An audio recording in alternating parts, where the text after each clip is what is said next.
Good morning Pilipinas, 5:10 na po ayon sa Philippine Standard Time at dapat maaga po tayong gumigising and of course, pagkagising dapat nakatutok po agad ang inyong telebisyon. Dito lamang po yan sa Panahon TV.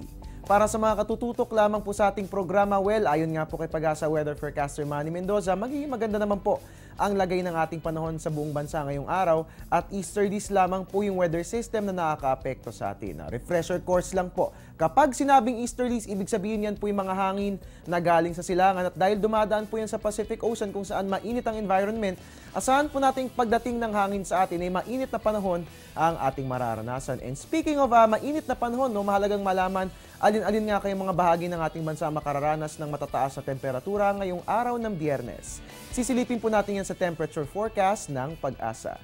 Unahin po natin ang lagay ng panahon dito sa Luzon. Sa Tuguegarao nga po, magiging mainit ang ating panahon. Meron tayong 24 to 36 degrees Celsius. Samantala sa Baguio City, magiging mababa po ang ating temperature. Meron tayong 14 to 24 degrees Celsius. Puntahan po natin ngayon ang lagay ng panahon sa Visayas, sa Iloilo at Bacolod. Magiging mataas po ang ating temperature. Meron tayong 24 to 32 degrees Celsius, so magiging mainit po for today. Samantala sa Metro Cebu at Tacloban, magiging mababa naman po ang ating temperature. Meron tayong 24 to 31 degrees Celsius at fair weather naman ang ating may experience. Puntahan po natin ang Mindanao, sa Cagayan de Oro, magiging mababa po ang ating temperature for today. Meron tayong 24 to 31 degrees Celsius. Samantala, sa Metro Davao at ganun din sa Zamboanga, magiging mababa po ang ating temperature. Meron nga po tayong 25 to 32 degrees Celsius at fair weather din po. Ang mararanasan dyan nga po yan sa mga nabanggit na lugar.